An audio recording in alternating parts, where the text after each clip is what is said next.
Greetings all! Today, we will be examining the relatively common poison-type Pokemon Ekans, the Snake Pokémon, and its uncommon evolution Arbok, the Cobra Pokémon. While they might take on the appearances of different types of snakes and biologically belong to the group, making their anatomy easy to understand, Ekans and Arbok possess disparate body forms as a result of their specific needs for defending themselves and hunting prey. In the case of Ekans, they resemble a rattlesnake, with purple scales covering the majority of their form, save for their belly and a ring of scales near the front of their bodies, which are a golden cream color, with eyes of a similar color to match. They do not have any fangs in their current form, but they can still deliver a nasty bite attack once they gain a bit of experience, and use their bodies as a deterrent against predators, shaking the rattle-like tail they have as a warning to others to leave them alone or risk getting attacked with what little poison they have in their bodies.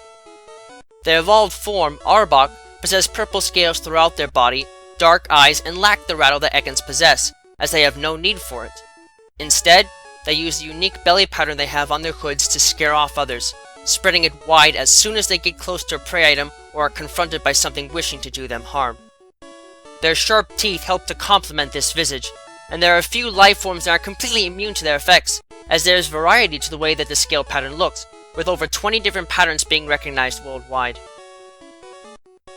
While Ekans and Arbok are pure poison types and are considered to be venomous snakes, the odd thing about them is that they are actually unable to infuse their toxins into their fangs. It is unknown why this is the case, but it can put these creatures at a disadvantage early on, as Ekans in particular are born completely lacking the ability to use their poisons as an attack, and even when they and Arbok do get access naturally to a poison type attack, it always involves a projectile of some sort, making them, or at least Arbok, more akin to spitting cobras. Instead of relying solely on their toxins as a weapon, these creatures have come to use their entire bodies and every anatomical feature at their disposal to hunt down and devour prey.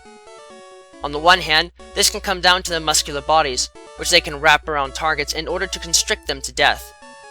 On the other, they can utilize projectile attacks like acid and acid spray as they grow older to douse their prey in digestive enzymes that make it easier for these beasts to then constrict and devour the prey item whole, only using their mouths to attack if their projectile attacks are not working. Trying to get away from one of these snakes once they've locked their sights onto you is incredibly difficult, as they can smell other life forms and determine the ambient air temperature by flicking their tongue in the air. Plus, they possess thermal vision, allowing them to see through just about any non-solid surface to track their prey. Arbok especially will tenaciously hunt down escaping prey items with a vengeance until they either catch their prey or become completely exhausted. Both of these creatures, though, are more well known for their ability to frighten and scare off others, and combined with their reptilian heritage, it grants them access to shed skin and intimidate as base abilities, and unnerve as a hidden ability. As far as their stats go, unfortunately, these snakes are not the most powerful of Pokemon, as while their base speed stat is just about average for a fully evolved poison-type Pokemon, and their base attack stat is above average, everything else is below average for a fully evolved poison-type Pokemon, and their move variety holds them back a bit as they learn only a few physical attacks naturally, though at the very least, they can get access to the powerful Gunk Shot attack late in life. Ekans are not born with the sharp teeth that characterize their evolved form, or even the ability to use their toxins, so they generally rely on ambush tactics in order to get prey, stealthily slinking through tall grass without making a sound and striking their prey from behind, attempting to swallow them whole. This is used as their method of acquiring sustenance, not only because they have no teeth, but more importantly, because they can unhinge their jaws temporarily to swallow objects larger than their head, and use their strong internal muscles to crush their prey, and make it less likely that it will try to escape from their stomach cavity. To make it easier on themselves and eliminate the chance of a struggle altogether, Ekans will dine primarily on Pokemon eggs, whose shells their internal muscles can readily crush, with Pidgey and Sparrow eggs being particularly plentiful and a favorite of theirs.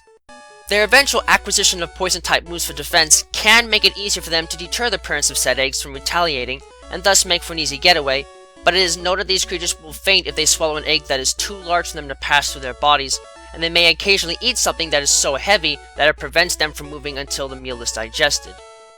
In cases where this does not happen, once they have eaten, these snakes will either wrap their bodies around tree branches at night to rest and keep themselves relatively safe from predators on the ground or unfriendly environmental conditions, or will coil themselves on the ground in a spiral, so they are ready to stun anything that gets near them with a cold glare from their raised head, or otherwise escape the moment a threat enters their field of view.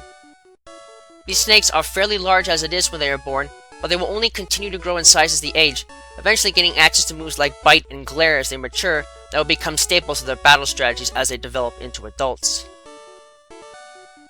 As Ekans evolve into Arbok, intimidation becomes their primary tactic to put down prey items and opponents alike, and they are surprisingly adept at it. When these snakes are faced with an opponent, they will raise their bodies up from the ground as high as they can and spread the flesh herd on the upper bodies wide, using a combination of the face-like pattern plastered on it, an eerie hissing noise produced by forcing air out of their mouths, and their potent glare technique to stun their opponent with fear. Once they have mesmerized their target, these snakes will wrap their long bodies around their prey and will tightly constrict them. Getting out of this grasp is incredibly hard, as Arbok have the power to flatten a steel oil drum with their muscles and can thus easily crush the spines of their prey before swallowing them whole, oftentimes poisoning them with their projectile poison-type attacks as they do so, and waiting to swallow them until they have completely stopped moving, in order to minimize their struggling and make them an overall easier meal to digest. As such, escaping their grip once entangled is nearly impossible.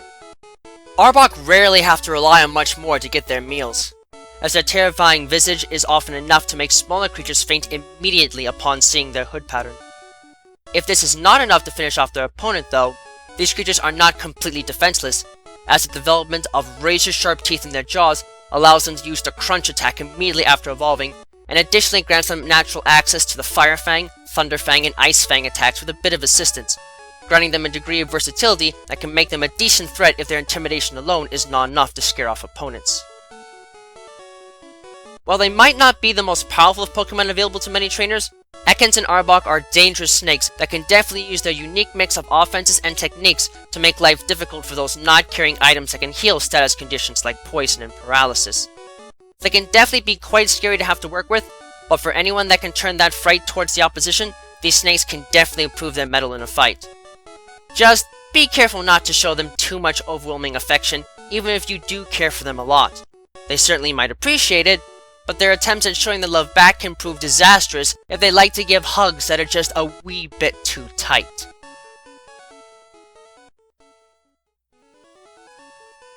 Thank you all for watching this video. It is always an honor to be able to speak with you all on the subject of Pokemon in a way that brings me great joy and happiness in my work. If you would like to keep tabs on past and future work, click that subscribe button, check out my work on DeviantArt, and don't be shy about following me on Twitter, where you can find pertinent announcements on upcoming work before it is officially posted. Links to both can be found in the video description. If you would like to support my work and help Miguel and I continue to produce more content for you and improve upon our presentation, please visit us at my Patreon page, which you can also find a link to in the video description. Yep, no. With that, I thank you for watching and I wish you well.